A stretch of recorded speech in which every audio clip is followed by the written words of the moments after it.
સૌનો ખૂબ ખૂબ આભાર. દરેક મિત્રો પોતપોતાની જગ્યા લઈ લે.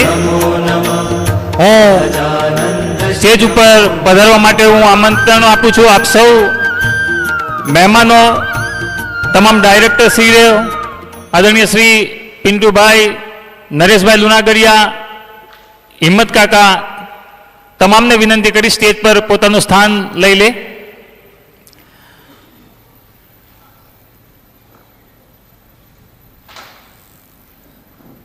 રાજેશભાઈ, ધર્મેશભાઈ, તમામને સૌ પ્રથમ તો આપણે જોરદાર તાળીઓથી વધાવીએ.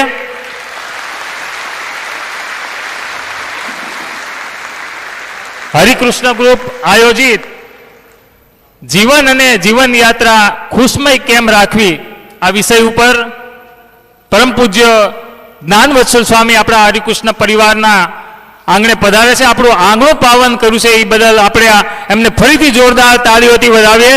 સ્વામીજી, અમે સૌ હરિકૃષ્ણ પરિવાર વતી આપનું સ્વાગત કરીએ છીએ, આપનું વેલકમ કરીએ છીએ. સર્વપ્રથમ દરેક કાર્યક્રમની શુભ શરૂઆત આપણે દીપ પ્રાગટ્ય વિધિથી કરતા હોઈએ. આજે પણ આજના કાર્યક્રમની શુભ શરૂઆત આપણે આદરણીય શ્રી પૂજ્ય સ્વામીના વરદ હસ્તે આપણે કરીએ. દીપ પ્રાગટ્ય વિધિ હું વિનંતી કરીશ તમામ મહેમાનો દીપ પ્રાગટ્ય વિધિમાં જોડાય. પૂજ્ય સ્વામીજી તમામને વિનંતી છે કે દીપ પ્રાગટ્ય વિધિમાં જોડાય. આપણે તમામને જોરદાર તાળીઓથી વધાવીએ. આજના કાર્યક્રમ આપણે ખુલ્લો મૂકી છીએ. આજના કાર્યક્રમની શુભ શરૂઆત આપણે દીપ પ્રાગટ્ય વિધિથી કરીએ ત્યારે તમામ મહેમાનોનું ફરી હૃદયથી હાર્દિક સ્વાગત છે. એમનું આપણે સૌ વેલકમ કરીએ છીએ. દીપ પ્રાગટ્યની સાથે સાથે આપણી કોર્પોરેટ પ્રાર્થના ઇતની શક્તિ હમે દેના દાતા. આપ સૌ મિત્રોને વિનંતી છે પોતપોતાની જગ્યા પર જ બેઠા રહે અને આપણે સૌ એક સાથે પ્રાર્થનાની શુભ શરૂઆત કરીએ. ઇતની શક્તિ હમે દેના દાતા.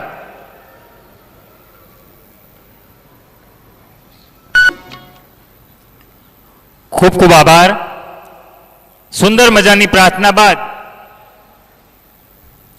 આપણા આજના કાર્યક્રમનું સ્વાગત પ્રવચન અને પૂજ્ય સ્વામીશ્રીને મીઠો આવકારો આપવા માટે હું આદરણીય શ્રી સૌજી કાકાને વિનંતી કરીશ કે સ્વાગત પ્રવચન અને સ્વામીજીનો પરિચય આપણે જોરદાર તાળીઓથી કાકાને વધાવીએ.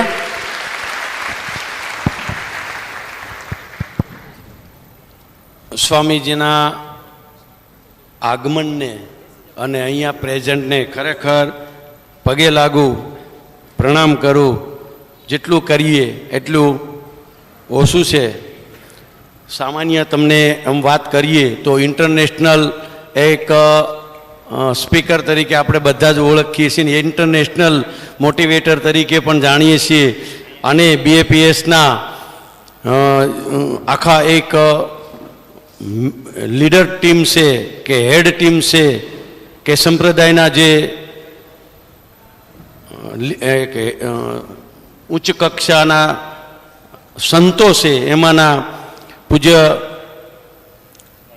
જ્ઞાનવત્સલ સ્વામી ખરેખર નિર્માનીપણું કોને કહેવાય. અને આટલી હાઈટ હોવા છતાં સિમ્પલ આમંત્રણ અને તરત જ મજલ એકલા જ એડ્રેસે આવી ગયા. નો કોઈ ફોર્માલિટી. આનથી મોટી હાઈટ કાંઈ ના હોઈ શકે એવા એકદમ સરળ સ્વભાવના સ્વામી. સંતો વાતું કરે કે નિર્માણીપણું હોવું જોઈએ ને, પણ સાની વાર લાગે ને તો સોટલી ઊંચી થઈ જાય. પણ આમ વાતું કરે પણ વાસ્તવિકતા જો દેખાણી હોય તો સ્વામીમાં દેખાણી છે. અને હું એટલા માટે મારી જાતને પ્રાઉડ યા તો ધન્યવાદ અનુભવું છું કે આપણી ઉપર એમના વર્ષોથી સંતોના આશીર્વાદ રહ્યા છે.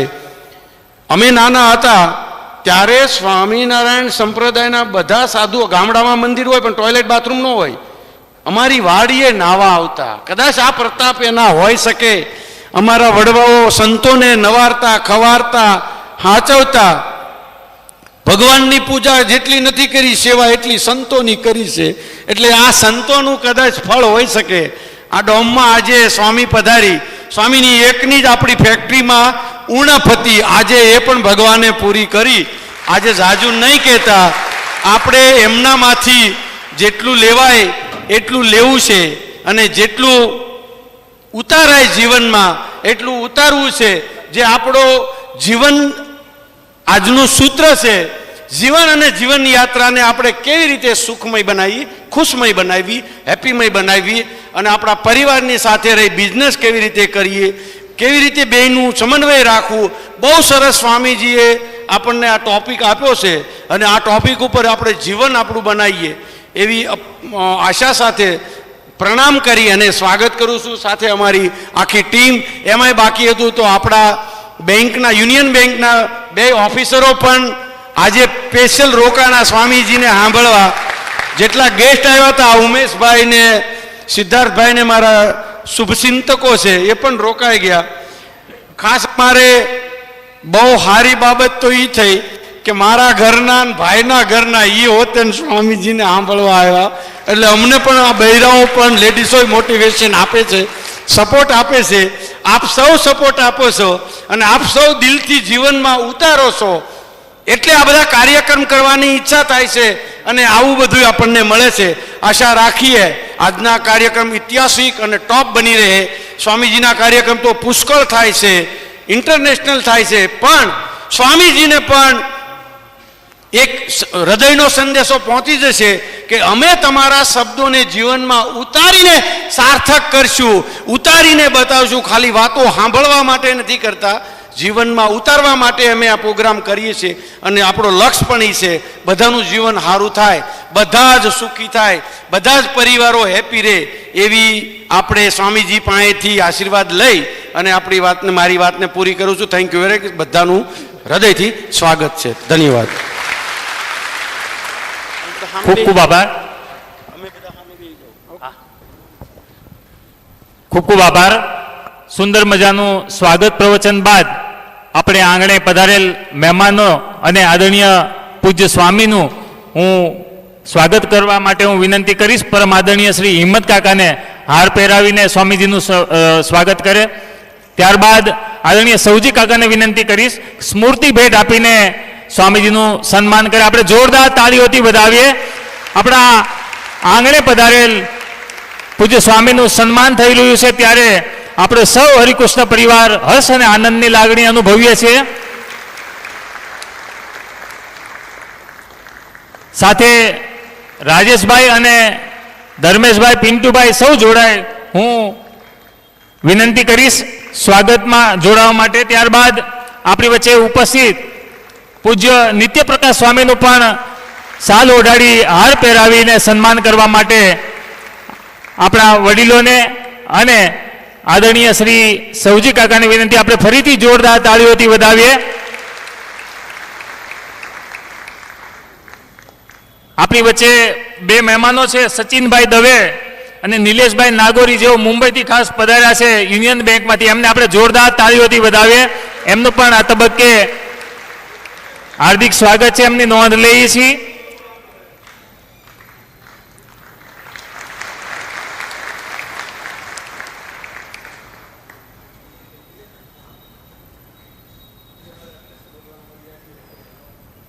ફરીથી આપણે એકવાર જોરદાર તાળીઓથી બંને સ્વામીને વધાવીએ.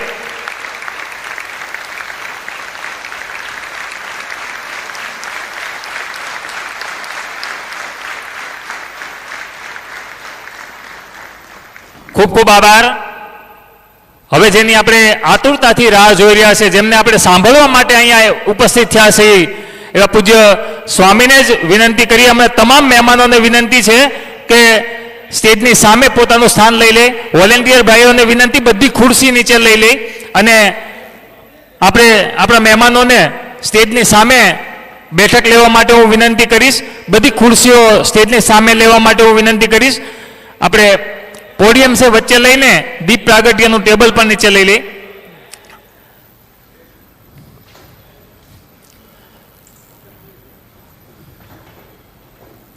ખરેખર ખૂબ જ વ્યસ્ત હોવા છતાં પણ આપણા પરિવારના આંગણે પધાર્યા છે પૂજ્ય સ્વામીજી. એમને ફરી આપણે જોરદાર તાળીઓથી વધાવીએ. એમની વાણી સાંભળવાનો આપણે અવસર મળ્યો છે ત્યારે આપણે ધ્યાનપૂર્વક આપણા જીવનમાં ઉતારીએ અને કાંઈકનો કાંઈક આપણા જીવનમાં ઉતારી અને ધન્યતા અનુભવીએ એવી આપ સૌને વિનંતી છે. હું ફરી આપ સૌને નમ્ર વિનંતી કરીશ, જ્યાં સુધી કાર્યક્રમ પૂરો ન થાય આપણે પોતપોતાની જગ્યા જાળવી રાખવી છે. તમામ મહેમાનોને વિનંતી ઝડપથી પોતાનું સ્થાન લઈ લે.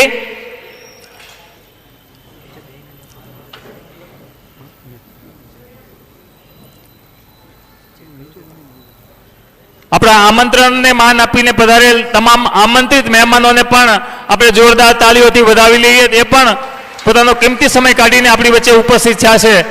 વધારે સમય નથી લેવો તો હવે હું પૂજ્ય સ્વામીને વિનંતી કરીશ કે આજના આપના પ્રવચનની શુભ શરૂઆત કરીએ. ફરીથી આપણે જોરદાર તાળીઓથી વધાવીએ પૂજ્ય સ્વામીજી.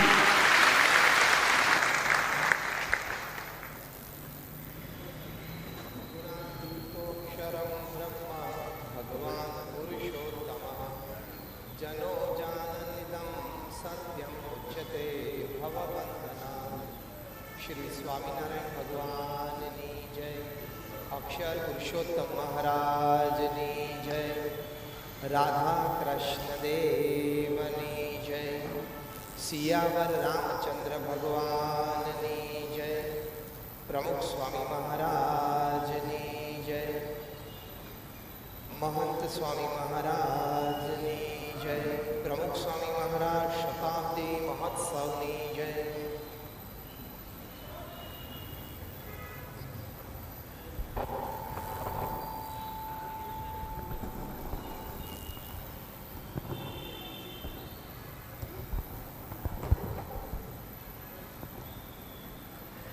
પ્રથમ તો ભગવાન સ્વામિનારાયણના ચરણોમાં વંદન સાથે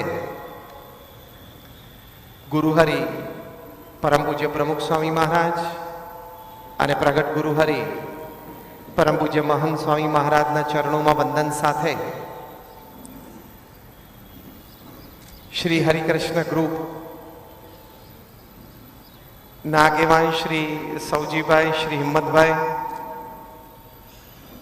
અને એમની નેક્સ્ટ જનરેશન બધા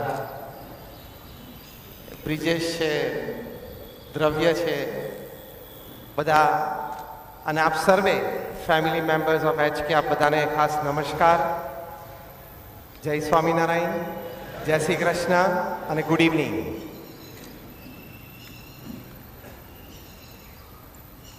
આજની આપણી વાતનો વિષય છે જીવન અને જીવન યાત્રા સુખમય કેવી રીતે રહે. આપણે બધા જ ડાયમંડ ઇન્ડસ્ટ્રીમાં કામ કરીએ છીએ.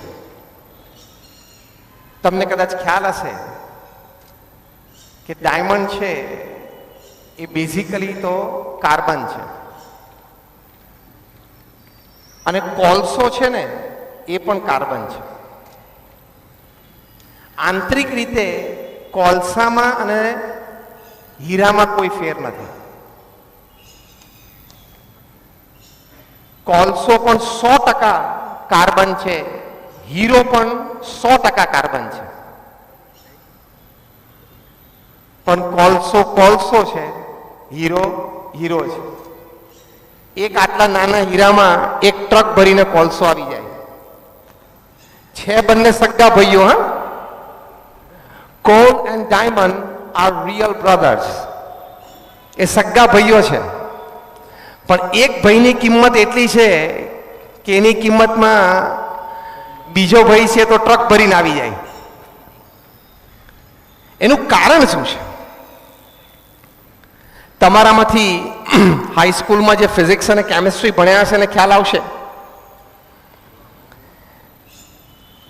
કે કાર્બન એટમ્સ બધા હેફેઝર્ડલી ગોઠવાયેલા હોય, કોઈ નિયંત્રણ વગરનું સંયોજન હોય. Haphazard coming together of carbon atoms એટલે કોલસો બની જાય. નિયંત્રણ વગરનું, આયોજન વગરનું, વ્યવસ્થા વગરનું આડેધડ ભેગું થઈ જાય ને બધા કાર્બન એટમ એટલે કોલસો બને. એમાં થોડુંક નિયંત્રણ આવે ને અને હેક્ઝાગોનલ સ્ટ્રક્ચરે ગોઠવાય. જે કેમિસ્ટ્રી ભણ્યા છે ને ખબર હશે, બેન્ઝીન રિંગની જેમ હેક્ઝાગોનલ સ્ટ્રક્ચરે ગોઠવાય એટલે એના એ જ કાર્બન એટમ ગ્રેફાઇટ બનાવે. લેડ, જેને કેમિસ્ટ્રીમાં પીબી કહેવાય, જે આપણે પેન્સિલથી લખીએ છીએ ને એ જે કાળો ભાગ છે એ લેડ છે એટલે ગ્રેફાઇટ છે. એટલે જરા એની કિંમત કોલસા કરતાં સારી થાય કારણ કે થોડું નિયંત્રણ આવ્યું. હવે આ શબ્દ છેલ્લે સુધી યાદ રાખજો, હા, કારણ કે એમાં થોડું નિયંત્રણ આવ્યું, થોડી વ્યવસ્થા આવી, થોડું આયોજન આવ્યું, થોડો સુમેળ આવ્યો. આ બધા શબ્દો છેલ્લે સુધી યાદ રાખજો. અને that same carbon atoms એ બધા ટેટ્રાહેડ્રલ સ્ટ્રક્ચરે ગોઠવાય એટલે એની જ આઈટમ હીરો બની જાય. એટલે મેં કહ્યું એમ કોલસો, ગ્રેફાઇટ અને હીરો ત્રણેય સગા ભાઈઓ. અને જોડિયા નહીં, ટ્રિપલેટ્સ. આ તો જોડિયા છે, આ તો ટ્રિપલેટ્સ. એટલે ત્રણેય આવી રીતે સગા ભાઈઓ છે, પણ આંતરિક વ્યવસ્થા કેવી છે એની ઉપર એક કોલસો બની ગયો, એક ગ્રેફાઇટ બની ગયો અને એક હીરો બની ગયો. એમ ભગવાને આપણને બધાને શારીરિક અવયવો આપ્યા છે.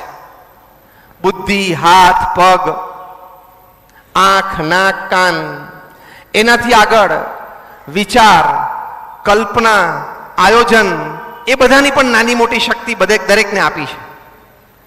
તમે એનું ગોઠવણ, એની વ્યવસ્થા, એનું આયોજન, એનું નિયંત્રણ એ તમે કેવી રીતે કરો છો ને એની ઉપર તમારું જીવન કાં તો કોલસો બને, કાં તો ગ્રેફાઇટ બને અને કાં તો ડાયમંડ બને.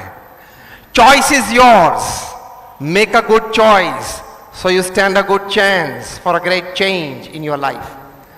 જીવનમાં મોટું પરિવર્તન લાવવું હોય તો આપણે ચોઇસ હંમેશા સારી રાખવી. એના પછીના પગથિયા ઘણા છે, પણ પહેલું અગત્યનું પગથિયું છે ચોઇસ. એટલે આપણા જીવનને હીરો બનાવવો એ આપણા હાથની વાત છે. તમને ખબર છે? તમને તો ખબર જ છે કે આટલો નાનો ડાયમંડ હોય પણ કિંમતી હોય. 100-150 કેરેટનો હીરો હોય એ પણ તો બહુ વધારે કિંમતી હોય. હમણાં જ સાઉથ આફ્રિકામાં 2-4 મહિના પહેલા જ એક બહુ 1100 કેરેટનો હીરો નીકળ્યો. એટલે બધા કિંમતી છે, પણ આપણા બધાની કિંમત તમને ખબર છે? હું બહુ સ્થૂળ રીતે વાત કરું છું અત્યારે, બીજી કોઈ આધ્યાત્મિક વાત નથી કરતો, બહુ સ્થૂળ. તમને મોનિટરી વેલ્યુ તમારી ખબર છે? પહેલા તો આપણે જ્યાં શરીર લઈને ફરીએ છીએ, શરીર, એની રચના, એટલે આપણે આંતરિક વ્યવસ્થા બરોબર ગોઠવવી છે. આપણું હૃદય છે, એ હૃદય તમે એવરેજ લાઈફ સ્પેન એટલે કે કદાચ 65-70 વર્ષનું જીવન લો તો 50 કરોડ લીટર લોહીનું પમ્પિંગ કરે છે. આપણે કોઈ એમાં ઓઇલિંગ કરવા જતા નથી પંપમાં. સૌજીભાઈ અમને બધું ગાઈડેડ ટૂર આપી, બધા સરોવર બનાવ્યા છે જોયું, અને એમાં પાણીનું મૂવમેન્ટ બધી અમને સમજાવી, એમાં કેટલું બધું તંત્ર. અને અહીંયા 500 મિલિયન એટલે કે 50 કરોડ. તમને 50 કરોડ કહેવા પડે ને આ લોકોને 500 મિલિયન કહેવા પડે. છે બે એક આંકડા, પણ આ લોકોને મિલિયનમાં સમજણ પડે ને આપણે કરોડમાં. તો 500 million litres of blood average life સ્પેનનો પંપ કરે છે. કેટલું મોટું તંત્ર. રાત્રે આપણે સૂઈ જઈએ તો એ ચાલુ જ હોય છે. આપણી કિડની છે, મુઠ્ઠીથી નાની છે કિડની. દરેક કિડનીમાં એટલે 2 કિડનીમાં 1 મિલિયન એટલે 10-10 લાખ ઇન્ડિવિજ્યુઅલ ફિલ્ટર છે. 10 લાખ ફિલ્ટર છે કિડનીમાં. તમે એનું તંત્ર તો વિચારો. હવે એનાથી તમને મોટી વાત કરું. તમારા હૃદયમાંથી એક લોહીનું ટીપું નીકળે, એના ફિક્સ રૂટ હોય. હાથમાં જઈને પાછું આવે, પગમાં જઈને પાછું આવે, માથામાં જઈને પાછું આવે. પણ ફોર એક્ઝામ્પલ આપણે એવું માની લઈએ દ્રષ્ટાંત રૂપે કે હૃદયમાંથી નીકળેલું એક લોહીનું ટીપું શરીરમાં બધી જ બ્લડ કેરિંગ વેસલ્સ એટલે વેઇન્સ ને આર્ટરીઝ બધામાંથી પાસ થાય છે એવું સમજી લઈએ કે જેટલા નસોમાંથી લોહી વહે છે એ બધામાંથી એ ટીપું પસાર થાય છે. તો 5.5 ફૂટનો માણસ એટલે એવરેજ હાઈટ અને 65 થી 70 કિલોનું વજન એટલે એવરેજ માણસ, એના શરીરમાં એક લોહીનું ટીપું જો બધા જ બ્લડ કેરિંગ વેસલ્સ એટલે બધી જ નળીઓમાંથી પસાર થાય ને તો ટોટલ ટ્રાવેલિંગ એનું 60,000 માઇલનું થાય. ફરી વખત આંકડો બોલું, 60,000 માઇલ્સ. નેટવર્કિંગ તો જુઓ તમે, આ ભગવાનની રચના છે. આવું તો અત્યારે 5G માટે નેટવર્કિંગ ચાલે છે ઇન્ડિયામાં, એને ટક્કર મારે એવા નેટવર્ક છે. 5.5 ફૂટના શરીરમાં 60,000 માઇલનું નેટવર્કિંગ ટ્યુબિંગ ફિઝિકલ. હા, તો આ કેટલી મોટી વાત છે. આપણા શરીરમાં એક પ્રોલેક્ટિક બને છે, એ અમેરિકામાં વૈજ્ઞાનિકોએ લેબોરેટરીમાં બનાવ્યું. 1 ગ્રામ બનાવવાનો ખર્ચો $17.5 મિલિયન. ફરી વખત 1 ગ્રામ, 1 ગ્રામ બનાવવાનો ખર્ચો $17.5 મિલિયન. એવા 200 પ્રકારના કેમિકલ આપણે ત્યાં બને છે. દિવસમાં 200 પ્રકારના કેમિકલ બને લીવરમાંથી, ત્યારે આપણો દિવસ પૂરો થાય. કેવડું મોટું તંત્ર હશે. આ વાત સમજાવવાનો હેતુ ખાલી એટલો જ છે કે તમે એક 25-50 હજાર રૂપિયાનો મોબાઈલ ફોન લો છો તો એની સાથે મેન્યુઅલ આવે છે. સેમસંગની ટેબ્લેટ લો કે આઈપેડ લો તો એની સાથે એક મેન્યુઅલ આવે છે કે આ કેવી રીતે વાપરવું, આવે છે ને. તો આ કરોડો રૂપિયાનું શરીર, અમેરિકામાં પ્રોફેસર મોરોવિટ્સે કીધું કે એક લાઈફલેસ હ્યુમન બોડીમાં, જીવતો નહીં હો, આમ લાશ જ, જો લેબોરેટરીમાં બનાવવું હોય, કારણ કે જીવ તો નાખી ના શકે ને પાછો અંદર, બેઠો તો થાય નહીં. આઈસ્ક્રીમ મોઢા મૂકો તો પાણી ના આવે મોઢામાં. એટલે મૃત શરીર જો લેબોરેટરીમાં બનાવવું હોય તો એ $6,000 ટ્રિલિયન થાય. કદાચ ઘણા ટ્રિલિયન શબ્દ તો પહેલી વાર સાંભળ્યો હશે અત્યારે. $6,000 ટ્રિલિયન. એને આપણે રૂપિયામાં ભાગીએ, તમે 100 વર્ષનું જીવન જીવો તો આ તમારી જે શરીરની કિંમત છે ને એ દર સેકન્ડે 5 કરોડ ને 70 લાખ રૂપિયા થાય. એ તમે આંખ પલકારો ને, 5 કરોડ 70 લાખ, 5 કરોડ 70 લાખ, 5 કરોડ 70 લાખ. એ આ કિંમત છે શરીરની. તો એક 50,000 રૂપિયાનો કે 70,000 રૂપિયાનો મોબાઈલ લઈએ છીએ, એની સાથે મેન્યુઅલ આવે છે, તો આનું કંઈક મેન્યુઅલ તો હોવું જોઈએ કે નહીં, કે આટલી મોંઘી આઈટમ વાપરવી કેવી રીતે, આટલી બધી મોંઘી આઈટમ વાપરવી કેવી રીતે. It has to have a manual. એ આપણને મહાન સંતોએ આપી છે પરંપરામાં, વેદ ઉપનિષદમાં. મહાન વિચારકો અને સાહિત્યકારોએ પણ સુંદર વિચાર આપ્યા છે. મહાન વૈજ્ઞાનિકોએ પણ આપણને સુંદર વિચાર આપ્યા છે. મોટા મેનેજમેન્ટ ગુરુઝે પણ સારા વિચારો આપ્યા છે. સોશિયલ રિલેશનશિપ ગુરુઝે પણ સારા વિચારો આપ્યા છે. અને હેલ્થ એક્સપર્ટ્સે પણ આપણને સારા વિચારો આપ્યા છે કે આ મેન્યુઅલ, આ શરીર કેવી રીતે આપણે વાપરવું,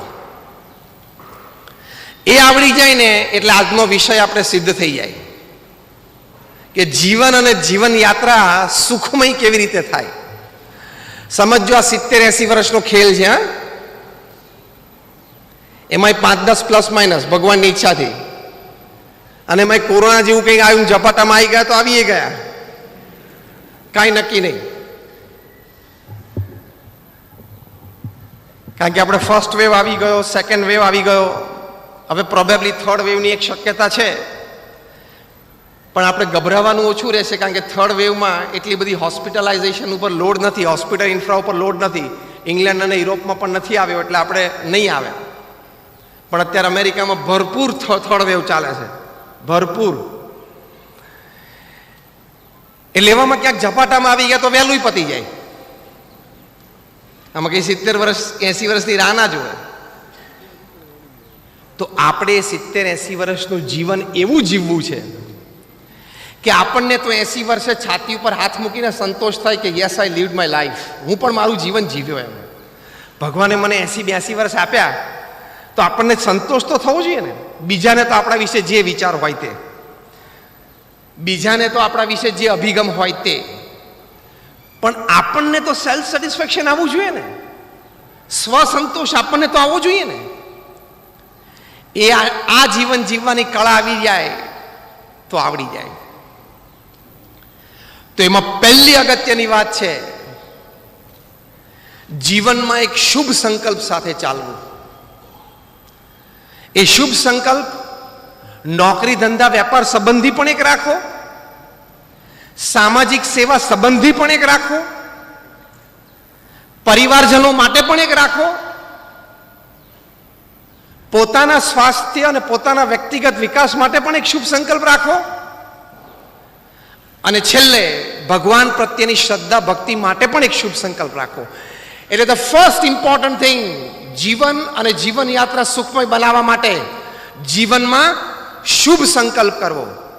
અગેન રિપીટ કરું છું, એક શુભ સંકલ્પ નોકરી ધંધા વ્યવસાય સંબંધી કરો, મારે અહીં સુધી પહોંચવું છે વેપાર ધંધામાં. બીજો શુભ સંકલ્પ આપણી કોઈ નાની મોટી સમાજ સેવામાં જોડાઈ જવું, જ્યાં પણ આપણને શ્રદ્ધા હોય જેટલું પણ થઈ શકે તો એવો એક શુભ સંકલ્પ કરો. ત્રીજો, આપણા પરિવારજન છે, મિત્ર મંડળ છે, એમની સુખાકારી માટે એક શુભ સંકલ્પ કરવો. ચોથું, આપણા સ્વાસ્થ્ય અને વ્યક્તિગત વિકાસ માટે પણ એક શુભ સંકલ્પ કરવો. અને પાંચમું, ભગવાન પ્રત્યેની શ્રદ્ધા અને ભક્તિ માટે પણ એક શુભ સંકલ્પ કરવો. અને એ 5 શુભ સંકલ્પ પ્રમાણે આપણે આપણું જીવન ગતિમાન રાખીએ એટલે જીવન અને જીવન યાત્રા સુખમય બને જ.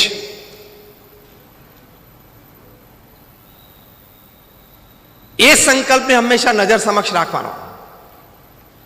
તો પહેલી વાત છે તમારી નોકરી ધંધા વ્યવસાય એ સંબંધી એક શુભ સંકલ્પ કે મેં અહીંથી શરૂઆત કરી છે અને મારે અહીં સુધી પહોંચવું છે. એવો એક શુભ સંકલ્પ રાખવાનો. રોજ સવારે ઉઠીને એનું એકવાર સ્મરણ કરવું. આપણા માનનીય પ્રધાનમંત્રી શ્રી છે નરેન્દ્રભાઈ મોદી, એમને નાનપણથી આ શુભ સંકલ્પ હતો. રોજ સવારે ઉઠે અને એકવાર આકાશમાં જોવે, તારાઓ જોવે અને પોતાની જાતને કહેતા કે આ તારાની જેમ મારે પણ એક દિવસ આકાશમાં ચમકવું છે, આ તારાની જેમ મારે પણ એક દિવસ આકાશમાં ચમકવું છે. આ શુભ સંકલ્પ જે પણ પોતાની કાર્યવાહી હોય, કાર્યક્ષેત્ર હોય, વ્યવસાય હોય, વેપાર હોય, કંઈ પણ હોય, એવો એક શુભ સંકલ્પ. આપણે પણ જ્યાં છીએ ત્યાંથી આગળ વધવાનો શુભ સંકલ્પ. સૌજીભાઈ 25 વર્ષ પહેલાની કલ્પના હતી, હા કે ના? હા, કલ્પના કરવાની ઈચ્છા હતી, અથવા તો આવું થશે એવું 35-40 વર્ષ પહેલા ખ્યાલ પણ હતો. પણ શુભ સંકલ્પ, એની પાછળ પુરુષાર્થ, સહકાર, આત્મવિશ્વાસ, બુદ્ધિમત્તા, અન્યના વિચારો સાથે આપણે બધું ઘણું બધું પડે, પણ આ કરવો જોઈએ. વર્ષો પહેલા ઇંગ્લેન્ડની એક વાત છે, એક સફાઈ કર્મચારી ત્યાં લંડનમાં બિગ બેન ટાવર છે, એના ગાર્ડનમાં એ સફાઈ કરતા હતા. શિયાળાનો સમય હતો એટલે સફાઈ કર્મચારી બપોરે 12-1 વાગે કામ કરવા આવે, વહેલી સવારે તો આવી ના શકે. રવિવારનો દિવસ હતો એટલે એમનો 12 વર્ષનો દીકરો, એનું નામ વેલિંગ્ટન, એ પણ પપ્પા સાથે ત્યાં એમની મદદમાં ગયો. બંને જણા એ પાર્ક સફાઈ કરતા હતા. એ દરમિયાન બિગ બેન ટાવર ઉપર 12 વાગ્યાના ડંકા શરૂ થયા. પહેલો ડંકો વાગ્યો અને વેલિંગ્ટનને ઝબકારો થયો અને 12 વર્ષનો છોકરો બોલ્યો કે Wellington will one day become the mayor of London. એક સફાઈ કર્મચારીનો છોકરો. હમણાં ભારતમાં પણ 3 મહિના પહેલા નાગપુરમાં એક સફાઈ કર્મચારીની દીકરી એણે યુપીએસસી ક્લિયર કરી. શુભ સંકલ્પ. કારણ કે સ્વામી વિવેકાનંદ એવું કહેતા કે each and every solve is potentially divine. આપણા બધાની અંદર ભગવાને આટલી શક્તિ મૂકી જ છે, પણ આપણે શુભ સંકલ્પ ના કરીએ કે શક્તિ બહાર લાવવી છે તો એ ક્યારેય બહાર ના આવે.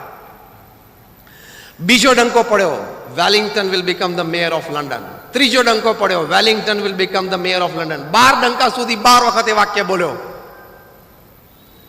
અને 10 જ વર્ષ પછી 22 વર્ષની ઉંમરે વેલિંગ્ટન લંડનના મેયર બન્યા. શુભ સંકલ્પ. એમ અહીંયા બેઠા છો તમે બધાએ શુભ સંકલ્પ કરવાનો કે સૌજીભાઈનો 1% તો થવું જ છે.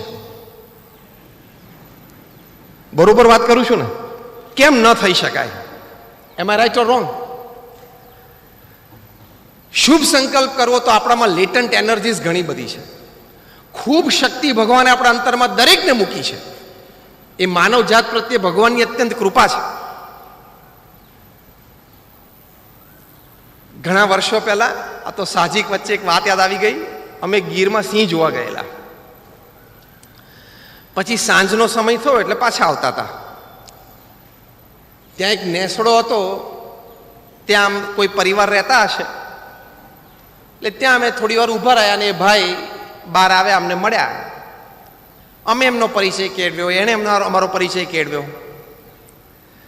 પછી અમે એમને કીધું કે તમે તો સિંહની વચ્ચે જ રહો છો, તમે તો તમારી ભેંસ ચરાવવા જતા હશો, ગાયો ચરાવવા જતા હશો, ત્યારે ઘણી વખત સિંહ આમ સામો જ જોયો હશે. તો કે ઘણી વાર.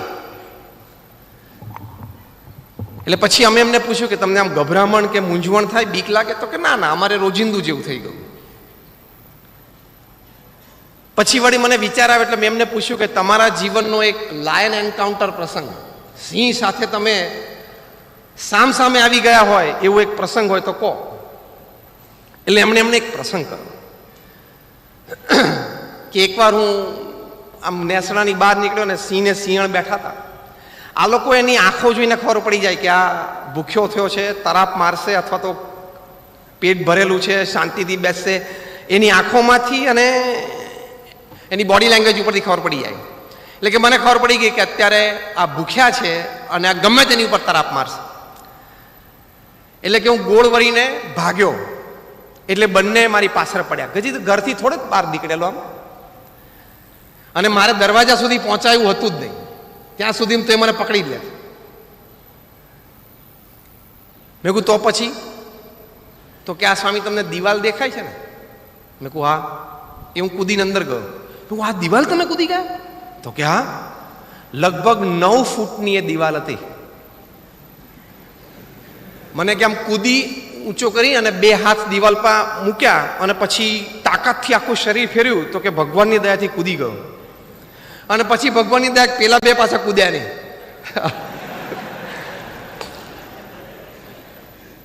હવે સાંભળજો, મેં એમને બીજો પ્રશ્ન પૂછ્યો. મેં કહ્યું અત્યારે તમારે આ કૂદવાનું થાય તો કૂદી શકો, અત્યારે ના કૂદાય. મેં કહ્યું કેમ? એ સિંહણ પાછળ પડે ને તો જ કૂદાય. સિંહ પાછળ પડવો હોવો જોઈએ.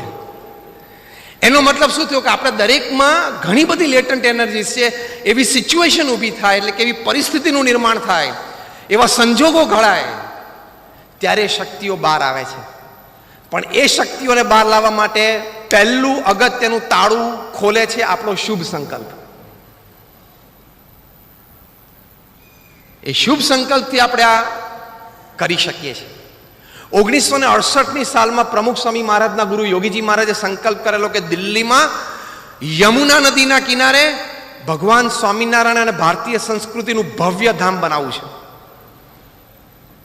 દિલ્હી માટે એવું કહેવાય કે ઘણી વખત ચંદ્ર ઉપર કે મંગળ ઉપર જમીન મળવી સહેલી, દિલ્હીમાં અઘરી, અને એ પણ યમુના નદીના કિનારે.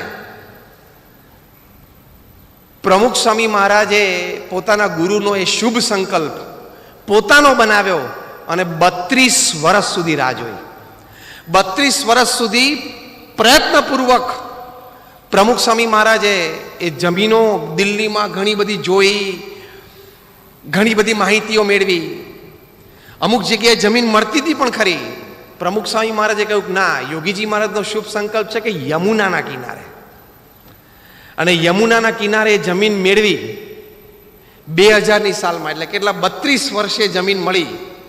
પછી પ્રમુખ સ્વામી મહારાજે 5 વર્ષમાં એ પ્રોજેક્ટ પૂરો કર્યો, જે એક વિશ્વ વિક્રમ છે કે 5 વર્ષમાં 110 એકર જમીન ડેવલપ કરવી દિલ્હીમાં ને યમુનાના કિનારે, અને એ પણ non residential non commercial project. બાંધીને વેચવાનો નહોતો, પથ્થરનો. અને જ્યારે પીક ટાઈમ હતો ત્યારે 4000 કારીગરો કામ કરતા હતા.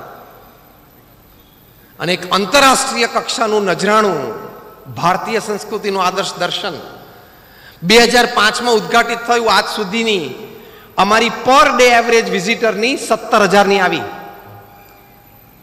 હજારો લોકોએ વ્યસન છોડ્યા ત્યાંથી, હજારો પતિ પત્ની વચ્ચેના મતભેદ મટી ગયા, હજારો યુવાનો આપઘાત કરતા અટકી ગયા, હજારો પરિવારમાં વિખવાદ પૂરો થઈ ગયો આ અક્ષરધામના બધા પ્રદર્શનો જોઈને.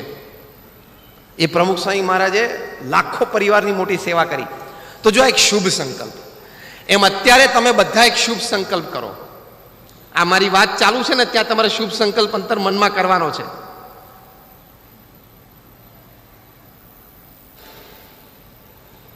ચાલુ થઈ ગયા વિચાર? Sky is the limit. અંગ્રેજીમાં કહેવત છે. લિમિટ શું છે? સ્કાય. અને કેમાં કહેવત બની? કારણ કે સ્કાય પોતે જ લિમિટ નથી. સ્પેસ તો અગાધ છે, આપણને દેખાય જેમ કે આકાશ છે, પણ એ તો અનંત છે. એટલે માણસ ધારે તે કરી શકે. પહેલી વાર એવરેસ્ટ ઉપર ચડવાનો વિચાર એડમંડ હિલેરીને અને તેનસિંગને આવ્યો. પ્રયત્ન કર્યો, પણ ઉપરનું વાતાવરણ કેવું હોય તો ખબર નહોતી. ઠંડી, બરફ, વાવાઝોડા. એ લોકોને પાછું બેઝ કેમ્પમાં ઉતરી જવું પડ્યું. પણ નીચે બેઝ કેમ્પમાંથી એડમંડ હિલેરીએ એવરેસ્ટની સામે જોયું અને એક અદ્ભુત વાક્ય બોલ્યા. એમણે કહ્યું કે I will come again, I will conquer you, I will put my foot on your head. હું ફરી વખત આવીશ, હું તને જીતીશ, હું તારા માથા ઉપર પગ મૂકીશ. પછી એનું કારણ બોલ્યા, જે વાક્ય ઐતિહાસિક થઈ ગયું, વિશ્વ પ્રસિદ્ધ થઈ ગયું અને પ્રેરણા સ્ત્રોત સમા આ શબ્દો એડમંડ હિલેરી બોલ્યા કે because as a mountain you cannot grow, as a human being I can.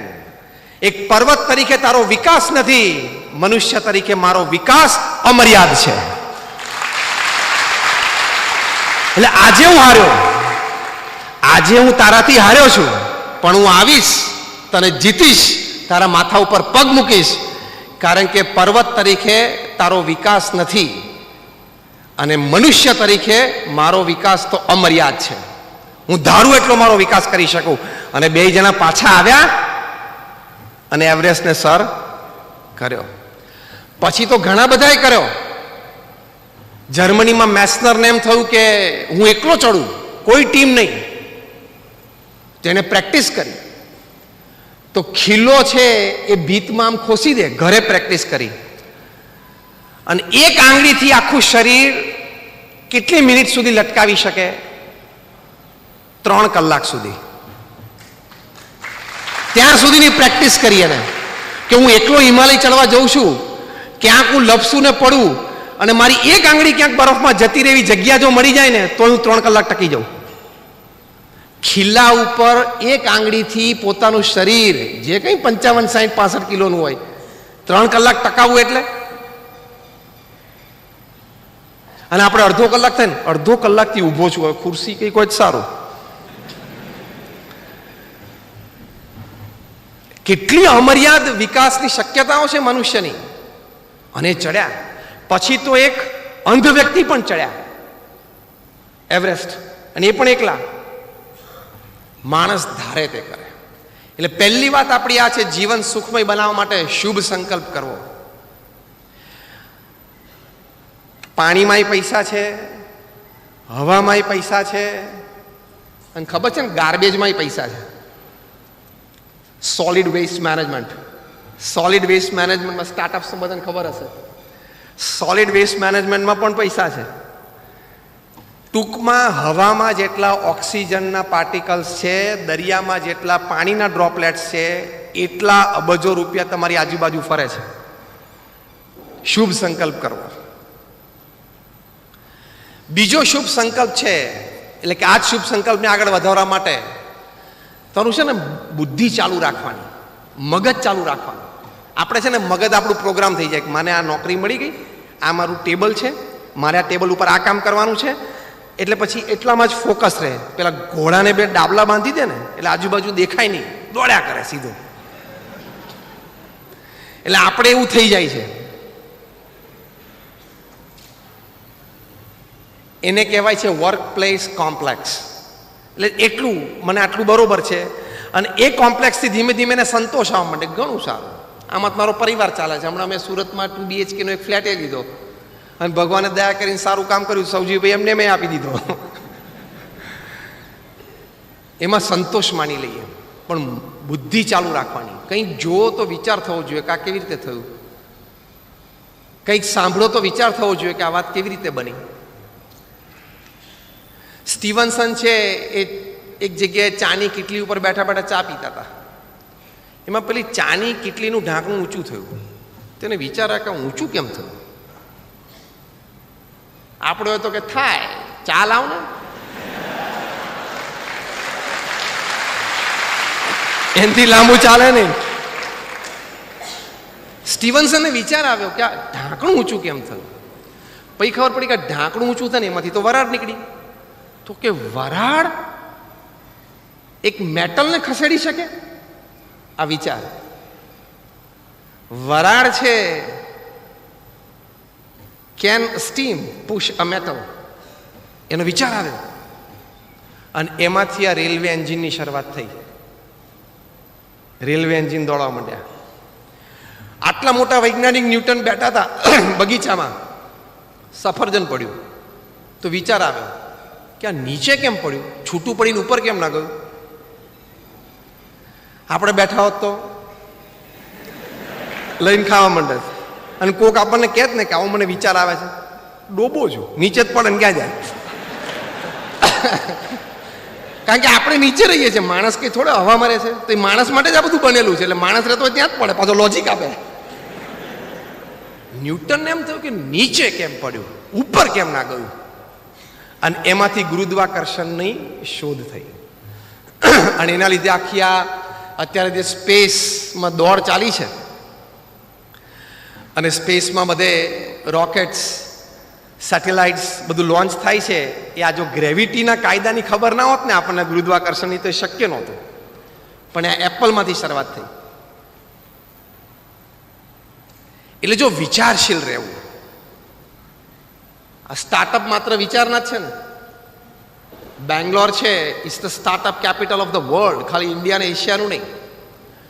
લોકોને વિચાર આવે કે આવું થઈ શકે, થાય. તો વિચારશીલ રહેવું એ મનુષ્યનું કર્તવ્ય છે. એટલે તો ભગવાને બુદ્ધિ આપી છે. એટલે વર્ક પ્લેસમાં બંધાઈ નહીં જવાનું કે આ કામ મારું આટલું, આનાથી ઉપરનું કામ છે ત્યાં આપણે 2022માં પહોંચવું છે. બધા અહીં આવીને એકવાર સૌજીભાઈની ઓફિસ તો જોઈ જ લેવી, દૂરથી, આમ અંદર નહીં જવું પણ દૂરથી જોઈ લેવી એકવાર. એટલે શું, ચાર્જિંગ આવે. આ લોકોને મેં હમણાં વાત કરી, અમે ત્યાં ઓફિસમાં બેઠા ત્યારે મેં કહ્યું તમે લોકો MBA થયા, you spend your 3 years 4 years 5 years studying ત્યાં ઇંગ્લેન્ડમાં ને અમેરિકામાં બધા, એ તમને 5 વર્ષમાં જે શીખવા ના મળ્યું ને એ સૌજીભાઈ સાથે 10 જ મિનિટના વાર્તાલાપમાં તમને સમજવા મળશે. અને આ બધાએ હા પાડી. અનુભવ. પછી સૌજીભાઈએ વાત કરી, મેં અમને બધાને વાત કરી છે કે તમે મારા કરતા ખૂબ સારું ભણ્યા, અને બરોબર છે, દરેક ફેમિલી બિઝનેસમાં આગળ ઉપરની પેઢી વધારે સારું ભણતા નોલેજેબલ થાય જ. પણ સૌજીભાઈ કહ્યું કે તમે બધા ભણ્યા છો, સારું ભણ્યા, સારી યુનિવર્સિટીઝમાંથી, પણ એક વસ્તુ તો તમારે મારી પાસે જ આવવું પડશે, અનુભવ.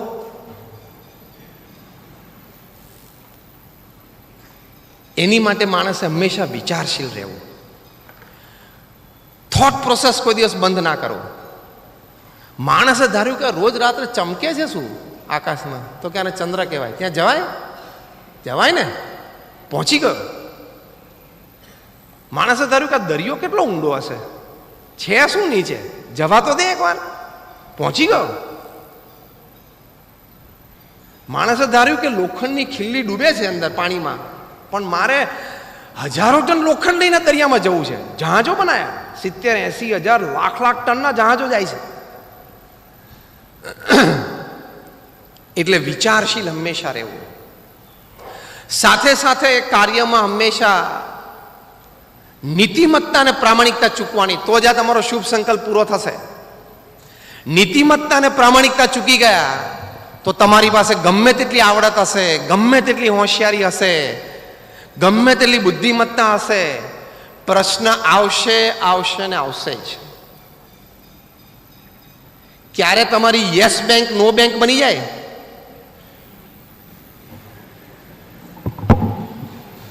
Bankers know it better. રાતોરાત તમારી યસ બેંક નો બેંક બની જાય, તમને ખબર જ ના પડે કે આ કેવી રીતે થઈ ગયું. નીતિમત્તા અને પ્રામાણિકતા ચૂક્યા તો whoever you are, whatever you are, wherever you are, fall is certain. आप हीरो में से जीरो बन जाते हो. કાચી સેકન્ડમાં તમે હીરોમાંથી ઝીરો બની જાઓ.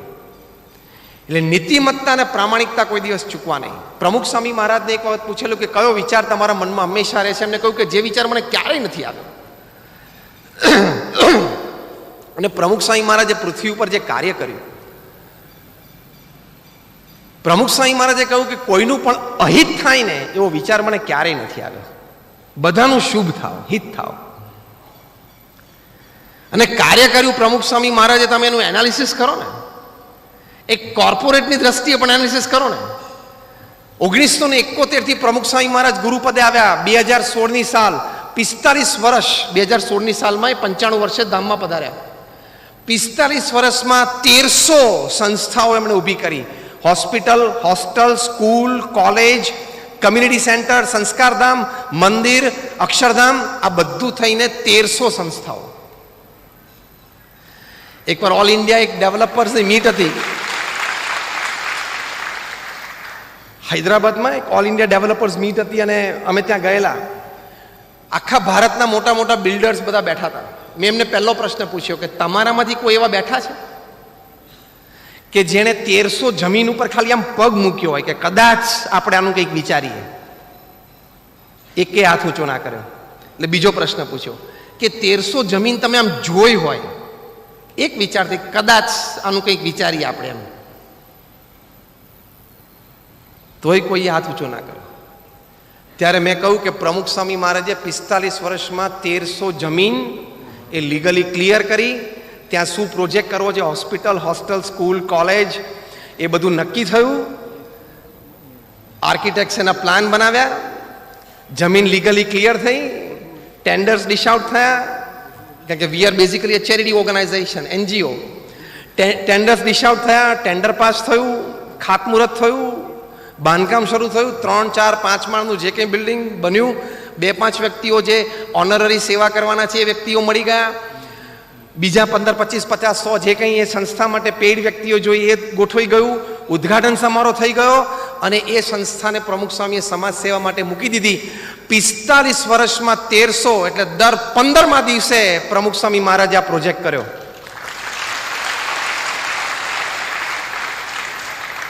Every 15th day union bank की एक नई ब्रांच आपको हर 15वें दिन खोलनी हो तो अभी से ना कहने लगे, बॉस की परमिशन तो लो.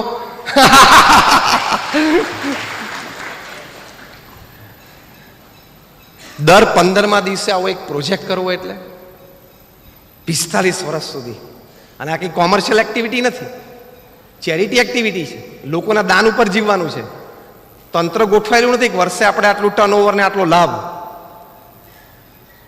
પણ જો નીતિમત્તા અને પ્રામાણિકતા, કોઈનું પણ અહિત થયો વિચાર મને નથી આવ્યો, તો લોકો એમની સાથે પ્રેમથી જોડાયા અને લોકોએ આ બધી સંસ્થાઓ ઊભી કરવા માટે પોતાના રિસોર્સિસ પાથર્યા. તો આ શુભ સંકલ્પમાં નીતિમત્તા અને પ્રામાણિકતા રાખજો. બીજી અગત્યની વાત શુભ સંકલ્પમાં કે તમારા પરિવારજન હોય, તમારા મિત્ર મંડળ હોય, જે વ્યક્તિઓ માટે તમને પ્રેમ અને આદર છે અને એ વ્યક્તિઓને તમારા માટે પણ પ્રેમ અને આદર છે, જે વ્યક્તિઓને ભગવાને તમારા સુખમય જીવન માટે તમારી સાથે મૂક્યા છે, તમારા પત્ની હોય, સ્ત્રી હોય તો એના પત્ની હોય, સંતાન હોય, મા બાપ હોય, ભાઈ બહેન હોય, બીજા કોઈ નજીકના સગાવાલા હોય, વળી કોઈ એવા પડોશી સાથે તમારે એવી સારી મિત્રતા હોય, કોઈ તમારા મિત્ર મંડળ હોય, એ જે 25, 50, 100 વ્યક્તિઓ તમારા જીવનમાં છે ને, એની માટેનો શુભ સંકલ્પ એ કરવાનો, જો આ જીવન યાત્રા સુખમય રાખવી હોય તો, કે મારે કોઈ પણ સંજોગોમાં મારા જીવનમાં આટલી વ્યક્તિઓ હું મરું ત્યાં સુધી મારી સાથે હોવી જ જોઈએ. એ શુભ સંકલ્પ કરવાનો. કારણ કે મારે મારું જીવન સારું છે, એની માટે મારે એમની ગરજ છે, એટલે હું એમની સાથે સંબંધ રાખીશ. એમાં નમતું કોઈક વખત મૂકવું પડે, કોઈક વખત થોડુંક જતું કરવું પડે, કોઈક વખત થોડું મોટું મન રાખવું પડે, કોઈક વખત એમનો સામેવાળાનો દુરાગ્રહ હોય તો સાચવી લેવાનું. પણ જે 15, 25 વ્યક્તિ તમે શાંતિથી બેસીને વિચાર કરો, તમારા મોબાઈલ ફોનમાં તો 200, 500, 1000, 2000 નામે હશે,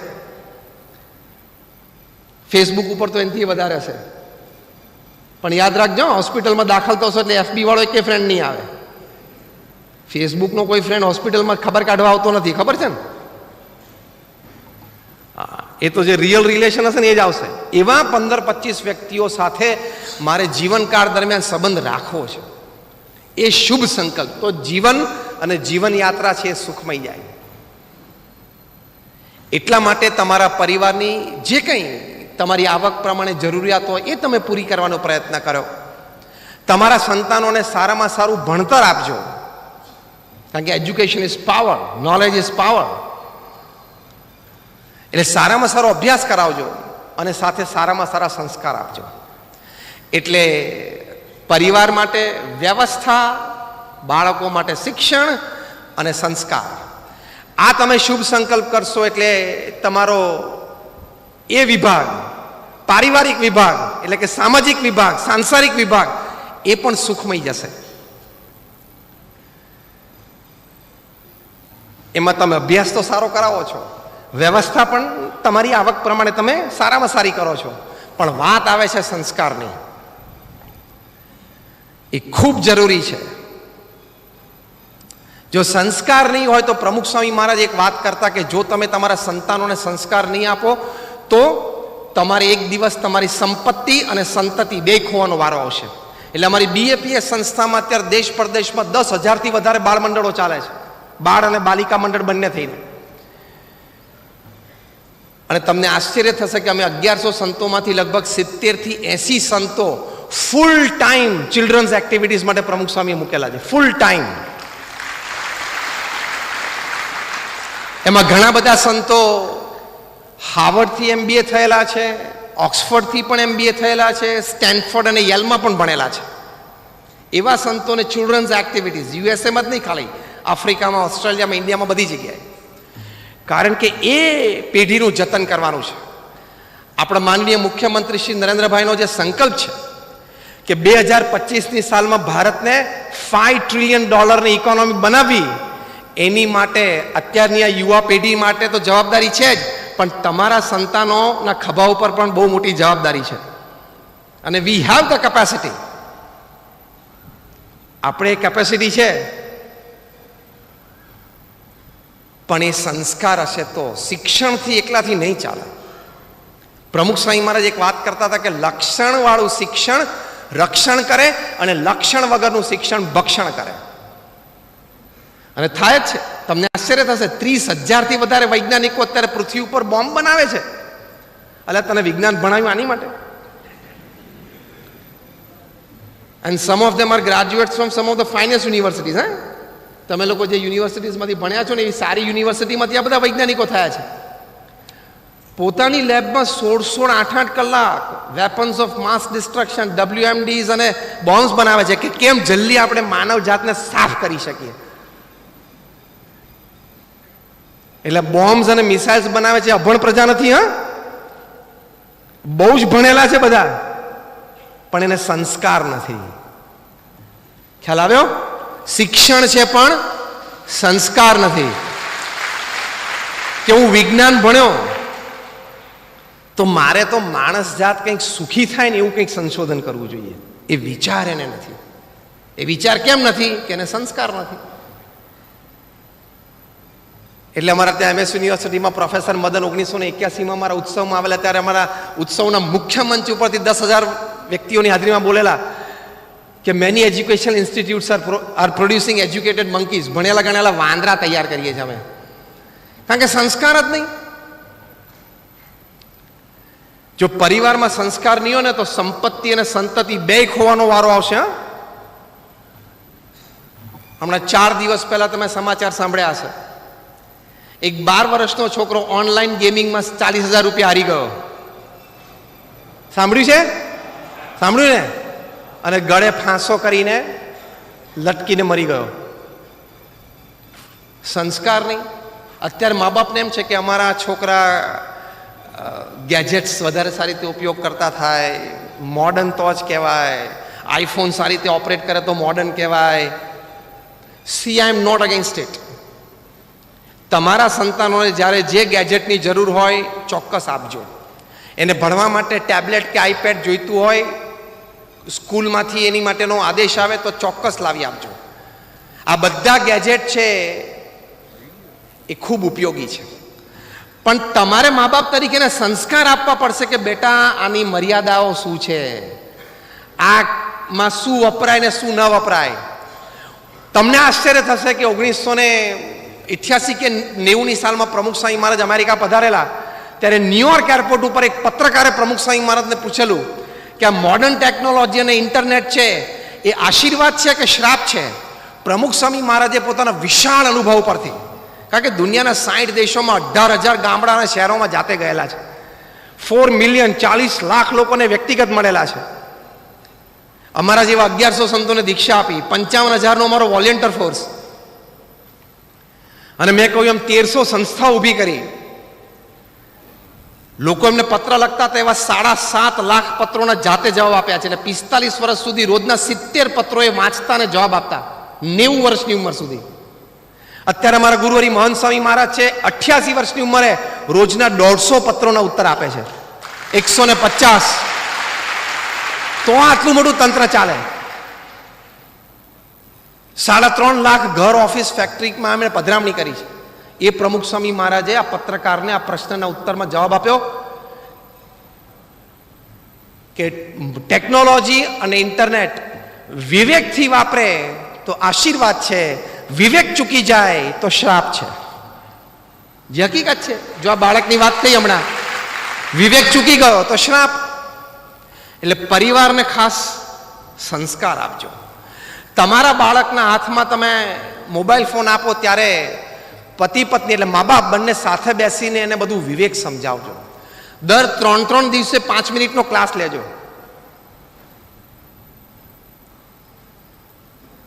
તો એને વિવેક બુદ્ધિ દ્રઢ થશે. તમે ઘણી વખત તમારા બાળકને બર્થડે પ્રેઝન્ટમાં આઈફોન આપો, એની ના નથી, ઓકે, સમય યોગ્ય આવે ને તમે આપો, એના ફ્રેન્ડ સર્કલમાં બધા પાસે હોય, તમને અનુકૂળ હોય તમે આપો, તેની ના નથી. પણ તમને ખબર છે એપલ ફોન જેણે શોધ્યો, સ્ટીવ જોબ્સ, એ તો 56 વર્ષની ઉંમરે કેન્સરથી મૃત્યુ પામ્યા 7-8 વર્ષ પહેલા, પણ એમનું જીવન ચરિત્ર લખાણું છે. જીવન ચરિત્રનું નામ છે સ્ટીવ જોબ્સ. માતા પિતા તરીકે તમારે સંતાનનો ઉછેર કેવી રીતે કરવો જોઈએ ને, એ જો તમારે સારી રીતે સમજવું હોય તો જીવન ચરિત્ર વાંચવું જોઈએ.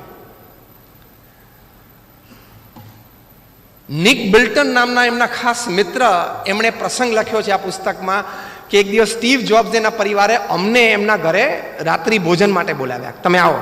બંને નાનપણના મિત્રો. નિક બિલ્ટને એમને કહ્યું કે એમના ઘરે ડાઇનિંગ ટેબલ ઉપર બેઠા, ત્યારે સાહજિક મેં શરૂઆત કરી કે સ્ટીવ, હું તો એમ સમજતો હતો કે તારા ઘરની બધી દિવાલો એ મોટી મોટી ટચ સ્ક્રીન જ હશે. મજાકમાં વાત શરૂ કરી. એમ કરતા કરતા બંને પરિવાર બેઠા હતા ડિનર ટેબલ ઉપર, બંને પરિવારના 12, 14, 17 વર્ષના સંતાનો. પછી નિક બિલ્ટન લખે છે આ જીવન ચરિત્રમાં કે મેં સ્ટીવ જોબ્સને પૂછ્યું કે તારા બાળકો કયો આઈફોન યુઝ કરે છે. એટલે કે સ્ટીવ જોબ્સે મને જમતા જમતા જવાબ આપ્યો કે મને શું કામ પૂછે છે, મારા બાળકોને પૂછને. મિત્રતા હતી, એવી છૂટથી વાત થાય. નિક બિલ્ટને સ્ટીવ જોબ્સના દીકરા અને દીકરી, એકની ઉંમર કંઈક 12-13 વર્ષની હતી, બીજાની ઉંમર 14-15 વર્ષની હતી, કે વિચ આઈફોન્સ ડુ યુ યુઝ, તમે કયો આઈફોન વાપરો છો. ત્યારે બંને બાળકો, દીકરો અને દીકરી, આમ નીચે જોઈને જમવાનું ચાલુ રાખ્યું. એટલે આને આશ્ચર્ય થયું. એટલે ફરી વખત એને સ્ટીવ જોબ્સને પૂછ્યું. એટલે સ્ટીવ જોબ્સે કીધું, સાંભળજો હા, કે હજી મારા બાળકોએ આઈફોનનો સ્પર્શ કર્યો નથી. આઈફોનનો બનાવનાર વ્યક્તિ વાત કરે છે, આ જીવન ચરિત્રમાં લખેલો પ્રસંગ. નિક બિલ્ટને કીધું કે મારા હાથમાંથી સ્પૂન છટકી ગઈ. કે સ્ટીવ શું વાત કરે છે, આખી દુનિયાને તે આઈફોન આપ્યો ને તારા બાળકોના હાથમાંથી નથી આપ્યો. સ્ટીવ જોબ્સે લખ્યું, they are yet too mature for that. હજી આઈફોન જેવો આવી એક ગેજેટ, સ્માર્ટફોન વાપરવા માટે હજી એની પીઢતા નથી આવી. હજી અમે રોજ એના લેસન લઈએ છીએ ને. સ્ટીવ જોબ્સ, તમને આશ્ચર્ય થશે કે અત્યારે પૃથ્વી ઉપર દર સેકન્ડે 10 આઈફોન વેચાય છે.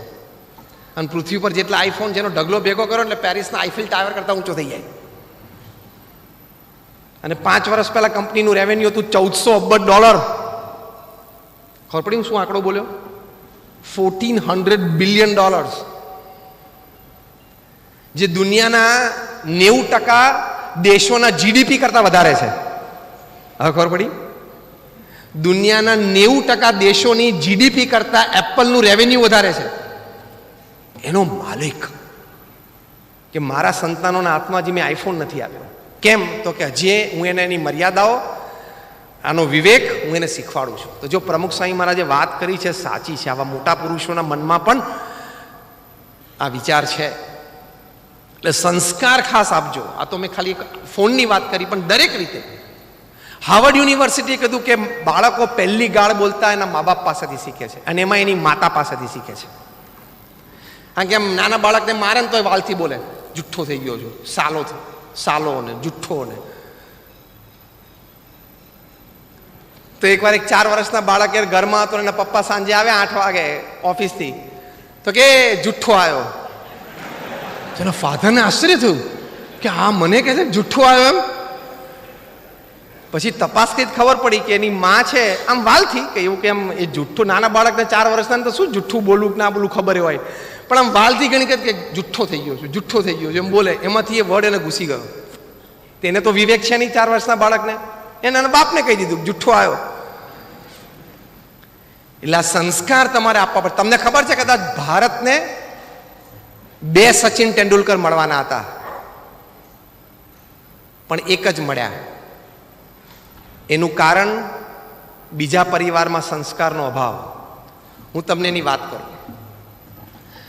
સચિન તેંડુલકર જ્યારે ત્યાં દાદર જીમખાનામાં નેટ્સમાં પ્રેક્ટિસમાં જતા ત્યારે એમની સાથે એક એમની જ ઉંમરનો એક ક્રિકેટર હતો, એનું નામ અનિલ ગુરવ. એ અનિલ ગુરવ એના પણ કોચ રમાકાંત અચરેકર, જે સચિન તેંડુલકરના પણ કોચ, બંનેના કોચ એક. સચિન તેંડુલકરના એક મિત્ર હતા વિનોદ કાંબલી, જે લેફ્ટ હેન્ડેડ બેટ્સમેન હતા, અને એ બંને જબરદસ્ત જોડી હતા, સચિન તેંડુલકર અને વિનોદ કાંબલે.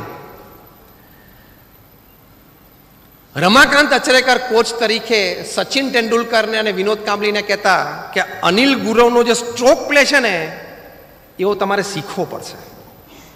આ એના કોચનું પ્રમાણ. સચિન તેંડુલકર પોતે એવું કહેતા કે અનિલ ગુરવનું જે ફૂટવર્ક હતું, સિલેક્શન ઓફ શોટ્સ હતા, એ જોઈને મને અને કાંબલીને નેટમાં ઊભા ઊભા આમ સરપ્રાઈઝ, આશ્ચર્ય લાગતું હતું કે કેટલું ફાસ્ટ એનું મગજ ચાલે છે અને કેટલું એક્યુરેટ છે. એટલે સચિન કરતાં પણ વધારે ગોડ ગિફ્ટેડ ટેલેન્ટેડ બેટ્સમેન. જ્યારે સચિન તેંડુલકર પાસે એસજીનું બેટ નહોતું ને, જે સારામાં સારું બેટ ગણાય, એ વખતે અનિલ ગુરવ એસજીના બેટથી રમતો હતો. સચિન તેંડુલકરે પોતાના જીવન ચરિત્રમાં વાત કરી છે કે મને બહુ જ ઈચ્છા હતી કે એકવાર હું આ બેટથી રમું, પણ હું માંગુ કેવી રીતે, કારણ કે એમનો સ્વભાવ પહેલેથી શરમાળ, આજે પણ શરમાળ છે. એટલે સચિન તેંડુલકરે એમના કોચને કીધું, અને બીજા એક હતા કોમેન્ટેટર હતા રમેશ, વાંખેડે સ્ટેડિયમ ઉપર, એમને વાત કરી કે તમે અનિલ ગુરવને કહો ને કે એકવાર એનું એસજીનું બેટ મને વાપરવા આપે. એટલે અનિલ ગુરવને ખબર પડી કે સચિનને મારું આ બેટ જોઈએ છે વાપરવા માટે. એટલે અનિલ ગુરવ એને સામેથી આપ્યું, તું વાપર, વાંધો નહીં, પણ એક શરત કે તારે બહુ સારો સ્કોર કરવાનો, નહીં તો બીજી વખત નહીં આપું. એટલે એ ભાવથી કે એ ઇન્સ્પિરેશન. અને સચિને એ એસજીનું બેટ અનિલ ગુરવનું વાપરીને સેન્ચુરી કરી. આ સિનારીઓ હતો એક વખત. અનિલ ગુરવ માટે એવું કહેવાતું હતું કે he is the Vivian Richards of Mumbai. Vivian Richards તો કેવા મોટા બેટ્સમેન થઈ ગયા વેસ્ટ ઇન્ડિઝના. સર વિવિયન રિચર્ડ્સ કહેવાય છે. એને એની ઉપમા 16 વર્ષની ઉંમરે મળેલી કે આ મુંબઈનો વિવિયન રિચર્ડ્સ છે. એ અનિલ ગુરવ માટે રમાકાંત અચરેકર પોતે એટલે કે કોચે પોતે કીધું કે તમારા 3માંથી એટલે અનિલ ગુરવ, સચિન તેંડુલકર અને વિનોદ કાંબલી, તમારા 3માંથી પહેલો જો કોઈ ઇન્ડિયા માટે રમશે ને તો અનિલ ગુરવ રમશે. પહેલું સિલેક્શન એનું થવાનું છે. પણ સંજોગ, પરિસ્થિતિ, જ્યારે પરિવારમાં સંસ્કાર ના હોય કોઈ વ્યક્તિને ત્યારે કેવી પરિસ્થિતિ સર્જાય છે. અને જોગાનું જોગ, અનિલ ગુરવના મોટા ભાઈનું નામ પણ અજીત, સચિન તેંડુલકરના મોટા ભાઈનું નામ પણ અજીત. પણ એક અજીતે પોતાના નાના ભાઈને વિશ્વ પ્રસિદ્ધ પહોંચાડી દીધો, બીજા અજીતે એના ભાઈને ડૂબાડી દીધો. આ અજીત છે મુંબઈમાં કોઈ અંડરવર્લ્ડ ગેંગમાં શાર્પ શૂટર થઈ ગયો. અને જે કંઈ એની બધી પ્રવૃત્તિઓ ચાલતી હશે એટલે પોલીસ વારે વારે ઘરે આવે અને આ ભાગી જાય એટલે અનિલ ગુરવને અને એના માતાને ઇન્ટરોગેશન માટે પોલીસ સ્ટેશન લઈ જાય. એટલે આ ડિસ્ટર્બ થવા માંડ્યો, એના શેડ્યુલ ડિસ્ટર્બ થવા માંડ્યા. લખે છે કે ઘણી વખત તો અનિલ ગુરવને 2-3 દિવસ સુધી ત્યાં ઇન્ટરોગેશનમાં રાખે, પૂછપરછમાં રાખે. અને આ બધી કળા તો એવી છે ને કે તમે એક દિવસ પ્રેક્ટિસ ના કરો ને તો તમને ખબર પડી જાય કે કંઈક ઓછું છે. અને 2 દિવસ પ્રેક્ટિસ ના કરો એટલે ઓડિયન્સને ખબર પડી જાય 2 દિવસથી આ નેટમાં ગયો નથી લાગતો. આ કક્ષાની કળા એવી છે. એટલે અનિલ ગુરવને ઇન્ટ્રોગેશન માટે લઈ જાય, મેન્ટલી ડિસ્ટર્બ થાય, એના દિવસો બગડે, ત્યાં કોચિંગમાં જઈ ના શકે. એમ કરતા કરતા 1.5, 2, 3 વર્ષ વીતી ગયા. અનિલ ગુરવની ફોકસ, કોન્સન્ટ્રેશન, રમત પ્રત્યેનું જોડાણ એ છૂટતું ગયું. આજે જ્યારે હું તમને વાત કરું છું ત્યારે અનિલ ગુરવ મુંબઈમાં નાલા સોપારામાં ઝૂંપડપટ્ટીમાં 200 સ્ક્વેર ફૂટના રૂમમાં એ રહે છે. ક્યાં સચિન તેંડુલકર પહોંચી ગયા અને ક્યાં અનિલ ગુરવ. સચિન તેંડુલકર પોતે વાત કરતા કે અનિલ ગુરવનું જો કરિયર એઝ ઇટ ઇઝ રહ્યું હોત ને તો એ મારા કરતા ઘણા આગળ નીકળી ગયા હોત. પણ મોટા ભાઈને આ કુસંસ્કાર, પરિવાર એ સંસ્કાર યોગ્ય રીતે એનો સુધાર ન કરી શક્યા, શાર્પ શૂટર થઈ ગયો, દારૂ પીતો થઈ ગયો, એને લઈને એ પરિવારમાં પરિસ્થિતિ થઈ. નહીં તો ભારતને 2 સચિન મળવાના હતા. અને કદાચ એવું કહેવું તો કહી શકાય 2 અનિલ મળવાના હતા. એમ he could have eclipsed Sachin. એટલે પરિવારમાં જો સંસ્કાર નહીં હોય ને તો પ્રમુખ સ્વામી મહારાજ આ વાત બોલ્યા બહુ સાચી. સંપત્તિ અને સંતતિ 2 ખોવાનો વારો આવશે. જો આ પરિવારને આવ્યો, સંપત્તિ અને સંતતિ 2 ખોઈ નાખી. તો આ પરિવાર માટે ખૂબ જરૂરી છે.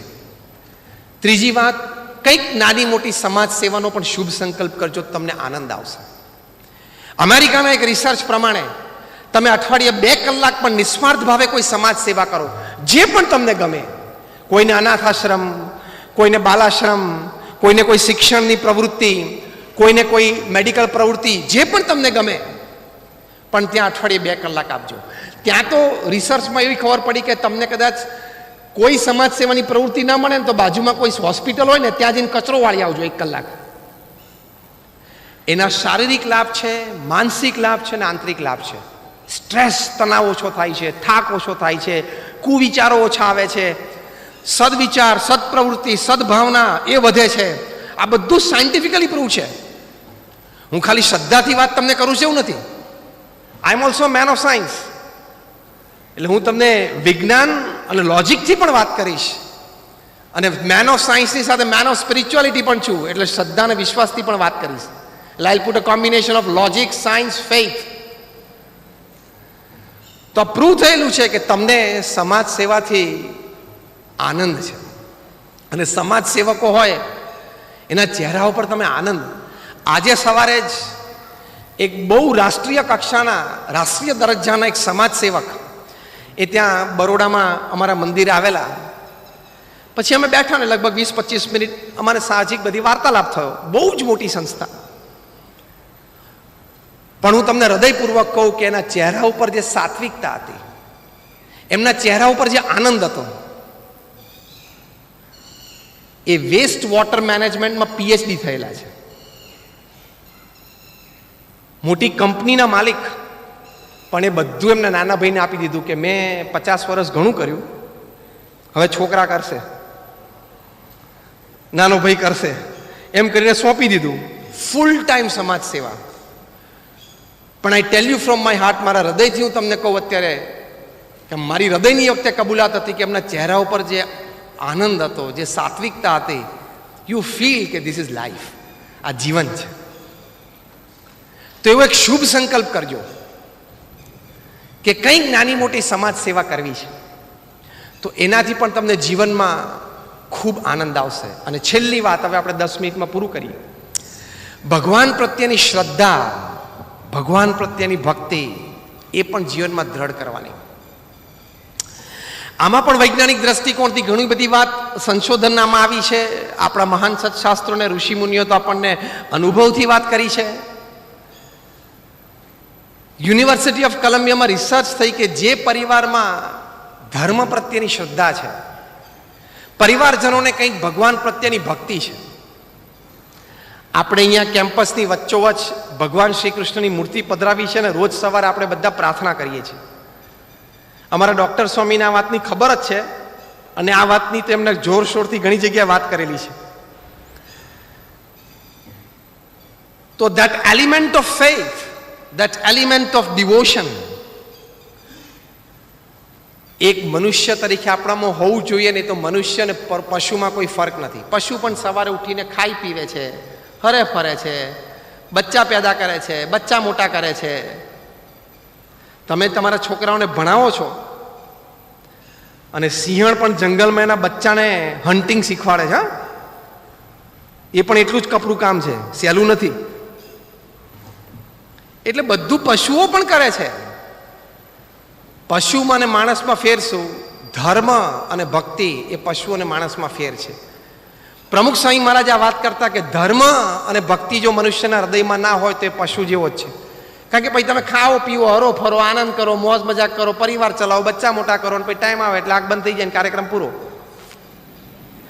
પશુ જેવું જીવન. It is animal life, dog life, donkey life, cat life, simple. તો યુનિવર્સિટી ઓફ કોલંબિયાએ કીધું કે જે પરિવારમાં ધર્મ છે, ધર્મના સંસ્કાર છે, જે પરિવારમાં ભગવાન પ્રત્યેની થોડી શ્રદ્ધા અને ભક્તિ છે, એ પરિવારને, જે પરિવારોમાં ધર્મ અને ભક્તિ નથી, એના કરતાં શું વિશેષ લાભ છે? 10 વર્ષનો આ સર્વે, 1 લાખ પરિવારમાં સર્વે, પૃથ્વીના 5 ખંડો ઉપરનો સર્વે, દુનિયાના 100 દેશોમાં સર્વે, એની પરથી તારણ કાઢ્યું કે જે પરિવારોમાં ધર્મ અને ભક્તિના સંસ્કાર વિશેષ છે, એ પરિવારમાં પહેલી વાત કે પરસ્પર એકબીજા પ્રત્યે સહન કરવાની વૃત્તિ, સહિષ્ણુતા અને પ્રેમ એ વધારે જોવા મળ્યા. આ સુખમય જીવન થયું કે નહીં?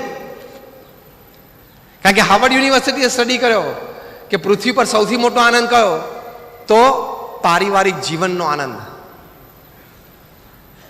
બીજી વાત કરી કે જે પરિવારોમાં ધર્મ અને ભક્તિ છે, એ પરિવારને બીજો શું લાભ છે કે એ લોકોના બાળકોના એકેડેમિક રિઝલ્ટ્સ, એટલે શૈક્ષણિક પરિણામો,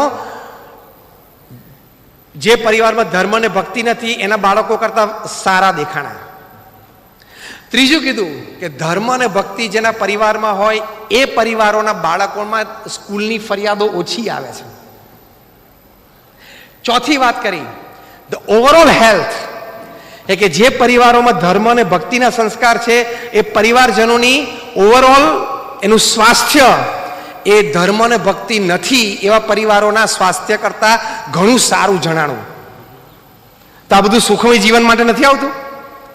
ધર્મ અને ભક્તિના સંસ્કારથી તમારા બાળકોનો અભ્યાસ જો સારો થતો હોય, તમારા બાળકોની ફરિયાદો ઓછી આવતી હોય, તમારું બધાનું પરિવારમાં બધા જ પરિવારજનોનું સ્વાસ્થ્ય સારું રહેતું હોય, તમારા પરિવાર વચ્ચે ટોલરન્સ, એક્સેપ્ટન્સ, એડજસ્ટમેન્ટ એટલે કે સહિષ્ણુતા, પ્રેમ, લાગણી, સહન કરવું એ વધી જતું હોય તો એ સુખમય જીવન યાત્રા નથી? યસ ઓર નો? એ સુખમય જીવન યાત્રા છે. તો આ સાયન્ટિફિકલી સર્વેથી પ્રૂવ થયેલું છે.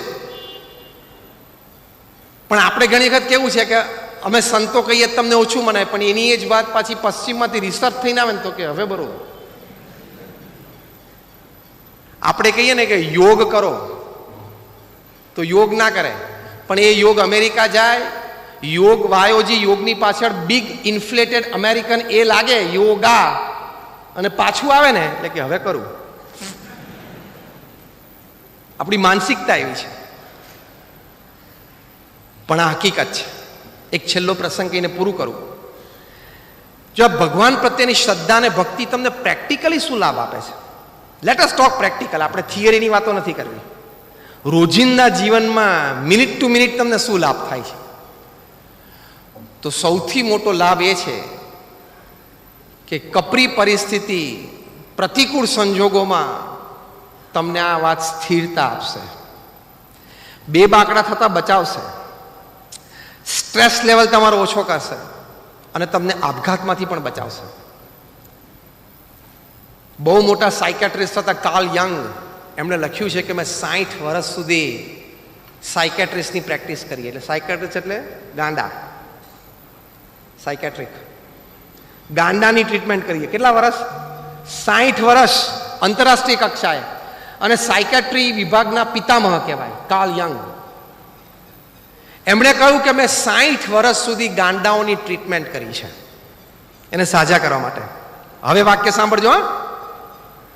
ડોક્ટર કાર્લ યંગે કહ્યું કે 60 વર્ષ મેં ગાંડાઓની ટ્રીટમેન્ટ કરી, પણ એક પણ પેશન્ટ મારી પાસે એવો નહોતો કે જે ભગવાનમાં એને શ્રદ્ધા અને ભક્તિ હતી અને મારી ટ્રીટમેન્ટની જરૂર પડી હોય. સ્થિરતા, સ્ટેબિલિટી. 1972ની સાલમાં યુગાન્ડામાં ઈદી અમીનને રાતોરાત સપનું આવ્યું કે બધા એશિયનોને કાઢો. આપણા બધા ગુજરાતી ત્યાં યુગાન્ડામાં બધા લાખોપતિ અને કરોડોપતિ હતા, મર્સિડીઝ ફેરવતા હતા 60 અને 70ના દાયકામાં. મોટી મોટી દુકાનોના માલિક હતા, ફેક્ટરીઓના માલિક હતા. અને ઈદી અમીન આવ્યા અને કે 72 કલાકમાં દેશ છોડો, પહેરેલા કપડે છોડો. અને સૈનિકો ઘરે ઘરે ગયા કાઢવા માટે. પહેરેલા કપડે નીકળે તો શૂટ કરી દઈએ. ઘણાને શૂટે કર્યા. પણ યુગાન્ડા બ્રિટિશ કોલોની હતી એટલે બધા પાસે બ્રિટિશ પાસપોર્ટ હતો. પણ ઘણા બધા વૃદ્ધો હતા કે આપણે 60-70 થઈ ગયા તો આપણે ભારત પાછા જાઓ ને 10 જ વર્ષ છે. ઘણા યંગસ્ટર હતા ને બધા લંડન ગયા. 72 કલાકમાં તો બધા જ એશિયન્સને યુગાન્ડામાંથી કાઢી મૂક્યા. અને યુગાન્ડા એવો દેશ છે ઈસ્ટ આફ્રિકાનો જેની માટે કહેવત છે કે રાત્રે તમે સાવેણાની સળી એ જમીનમાં નાખીને સૂઈ જાઓ એટલે સવારે એની પર ગુલાબ આવી ગયું હોય. એટલી ફળદ્રુપ જમીન, દુનિયાની સૌથી ફળદ્રુપ જમીન. હા, રાત્રે તમારે સાવેણાની સળી જમીનમાં ઊભી રોપી દેવાની અને સવારે એની પર ગુલાબ આવી ગયું હોય. આ કહેવત છે કે જમીનની ફળદ્રુપતા વર્ણવવા માટેની એક કહેવત છે. આ બધા લંડન ગયા. મર્સિડીઝ ફેરવતા હતા એ બધા બીજે દિવસે સવારે લંડનમાં ઘરે ઘરે છાપા નાખવા જતા હતા. કેવી પરિસ્થિતિ થાય! આ બધું 72 કલાકમાં જ થયું છે. માણસ ગાંડો થઈ જાય કે નહીં? કોઈના દુકાનમાં કચરા પોતા કરવા માટે રહ્યા. 72 કલાકમાં પહેલા એની પાસે 6 બેડરૂમનું એર કન્ડિશન હાઉસ હતું અને ઘરમાં 10 આફ્રિકનો કામ કરતા હતા. અને 72 કલાક પછી એ લંડનમાં કોકની દુકાનમાં કચરા પોતા કરતા હતા. શું પરિસ્થિતિ થાય! પણ ચાર્લ્સ કનિંગહેમ નામના એક બ્રિટિશ ઇતિહાસકારે લખ્યું કે આ બધા ગુજરાતીઓ અને બધા ઇન્ડિયન્સ એ યુગાન્ડામાં આવી સાહેબી છોડીને અહીંયા આવ્યા. રાતોરાત આવવું પડ્યું, પહેરેલા કપડે કાઢી મૂક્યા. એરપોર્ટ ઉપર ઈદી અમીનની આર્મી ઊભી રહેતી હતી. વીટી પણ ભૂલથી કોઈ લઈ જાય શકે, વીટી પણ ચેક કરે, ગળાનો ચેન હોય એ પણ ચેક કરે, વોલેટ પણ કાઢી લે અને બૂટ સારા દેખાય તો બૂટ પણ કાઢી લે. ચાર્લ્સ કનિંગહેમ લખે છે કે આ બધા અહીંયા આવ્યા, હું એમાંના ઘણા બધાને મળ્યો છું. દુઃખ હતું એ લોકોને, એમાં બે મત નથી. ઘણો આઘાતે લાગેલો, પણ એ લોકો આકુળ વ્યાકુળ નહોતા, એ લોકો બે બાકડા નહોતા થઈ ગયા, જીવન હારી ગયા છે એવું એ લોકોને મનમાં નહોતું. એ લોકો જે કામ મળ્યું કરવા માંડ્યા. એની પાછળનું રહસ્ય શોધવાનો મેં પ્રયત્ન કર્યો. પછી ચાર્લ્સ કનિંગહેમ લખે છે કે બધાનો ઇન્ટરવ્યૂ મેં લીધો, બધાના મોઢામાં એક જ શબ્દ હતા કે યુગાન્ડામાં જાહો જલાલી, સાહેબી અને મોજ શોખ હતા એ ભગવાનની ઈચ્છા, અને આજે અહીંયા કચરા પોતા કરીએ છીએ એ ભગવાનની ઈચ્છા, અહીં મહેનત કરી લેશું. આ ભગવાનમાં શ્રદ્ધાનો મોટા મોટો લાભ છે. નહીં તો રોજ સવાર ઉઠીને પ્રશ્ન, માને કેમ આવું થયું? બધાને સવાર ઉઠીને આ પ્રશ્ન હોય છે, કેમ આવું થયું? નહોતું થવું જોઈતું, મારી જોડે જ કેમ આવું થયું? ભાઈ નહોતું થવું જોઈતું, થઈ ગયું, હવે શું કરું? બોલ. રડવું છે, આપઘાત કરવો છે? ભગવાનમાં શ્રદ્ધા હશે ને તો આ વિચાર રહેશે, કલ જો થા વો ભી ભગવાન કી इच्छा, आज जो है वो भी भगवान की इच्छा, और कल जो होगा वो भी. चले यूनियन बैंक वाला ने मुख्य बात कर दी है हम, क्योंकि आप ज्यादातर हिंदी समझते हो, मैं समझ सकता हूं कि मैं गुजराती में बोल रहा था, इसलिए शायद आपको सब कुछ समझ में तो नहीं आएगा. आया? हाँ, तो फिर अच्छी बात है. तो ये बात है, भगवान की इच्छा, भगवान की इच्छा से होता है. आनो मतलब एवं नहीं कि पुरुषार्थ ना करो, જંગી પુરુષાર્થ કરવો એ મનુષ્યનું કર્તવ્ય છે અને મનુષ્યનું ગૌરવ છે. પણ એ પુરુષાર્થ પછી જે પરિણામ મળે ને એ સ્વીકાર કરવો ભગવાનની ઈચ્છાથી, એ પણ મનુષ્યનું ગૌરવ છે. આ વાત આપણને શીખવાડવાની છે. બસ આ વાત એક શીખી જાઓ ને, તમને આજે આખા પ્રવચનમાં એક વાત યાદ ના રહે ને તો આ વાત યાદ રાખજો કે હું મારી બુદ્ધિ, શક્તિ, આવડત, સંજોગો, વ્યવસ્થા, સહકાર થી બધો પુરુષાર્થ કરી લઈશ, લડી લઈશ છેલ્લા શ્વાસ સુધી. પણ પછી કદાચ મારી મનગમતી પદવી કે મનગમતું સ્થાન અથવા મનગમતો દરજ્જો કદાચ મને ન મળ્યો, એનાથી ઓછું મળ્યું, તો હું પ્રેમથી સ્વીકારી લઈશ. ભગવાનની ઈચ્છા, મારા પ્રાર્થમાં કદાચ આટલું જ લખ્યું હશે. એ વિચાર સાથે તમે જીવો ને એટલે એક દિવસ પણ તમારું મોઢું ઉતરેલી કઢી જેવું ના થાય, પીધેલી, એક દિવસ પણ નહીં. અને શું કામ મોઢું ઉતરેલું રાખીએ? શું કામ હતાશા અને નિરાશામાં જઈએ? એક તો જીવું 70-80 વર્ષ, એમાં રોજના 8 કલાક જો સૂઈએ એટલે 23 વર્ષ તો શું આમ જતા રહે? તો રહ્યું શું? એમાં મોઢું કરમાઈને શું કામ ફરવું? સવારથી તાજા જ રહેવાનું, આનંદમાં જ રહેવાનું.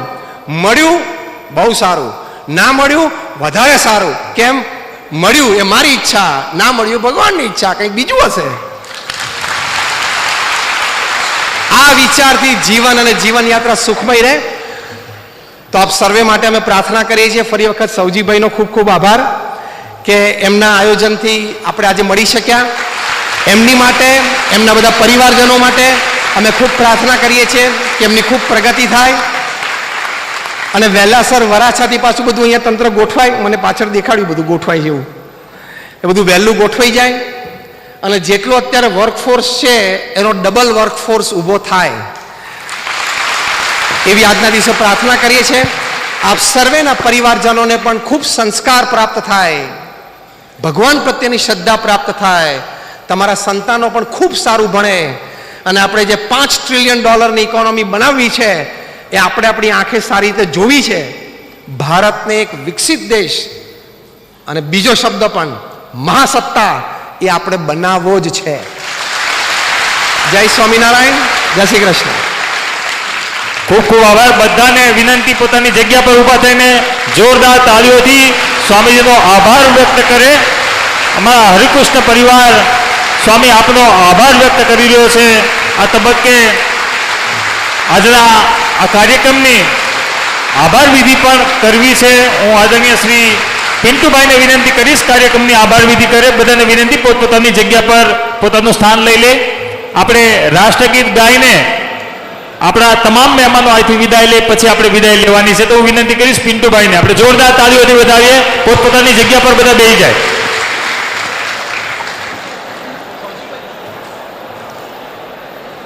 બધાને જય સ્વામિનારાયણ.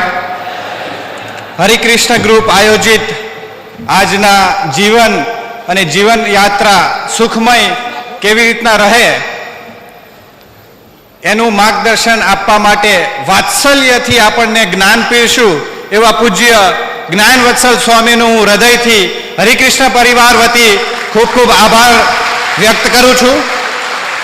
એમની સાથે આવેલા નિત્ય પ્રકાશ સ્વામીનું પણ આપણે બધા હૃદયથી આભાર માનીએ છીએ. સાથે હરિકૃષ્ણ પરિવારના માનને આપીને એમના મિત્ર અને સગા સંબંધી અહીંયા આપણી સાથે હાજર રહ્યા છે, એમનો પણ હું તહેદિલથી આભાર વ્યક્ત કરું છું. સાથે અજાણ્યા આપણી સાથે યુનિયન બેંકના સચિનભાઈ અને નિલેશભાઈ આપણી ફેક્ટરીની મુલાકાતે આવ્યા હતા અને આપણી સાથે રહ્યા સાંજ સુધી, એમનો પણ આપણે તહદિલથી હૃદયથી આભાર માનું છું. મહત્વપૂર્વ જો આ કાર્યક્રમ હરિકૃષ્ણ પરિવારના બધા જ મેમ્બરો અહીંયા હારે ન હોતે તો આ પ્રોગ્રામની મહત્વતા કંઈ ન ગણાય. એવા હરિકૃષ્ણ પરિવારના બધા જ સભ્યોનો હું તહદિલથી આભાર વ્યક્ત કરું છું કે આજની આપણી શિસ્તતા જોઈને પૂજ્ય જ્ઞાનવત્સલ સ્વામીને પણ એક ગર્વની અનુભૂતિ થતી હશે કે હરિકૃષ્ણ પરિવારમાં આવીને મને ઘણું ગમ્યું છે અને આવી રીતના આપણી સાથે આવ્યા કરે એવા આશા સાથે આજની આ આભાર વિધિ હું પૂરું કરું છું. જય હિન્દ, જય ભારત, જય જય ગરવી ગુજરાત. Thank you.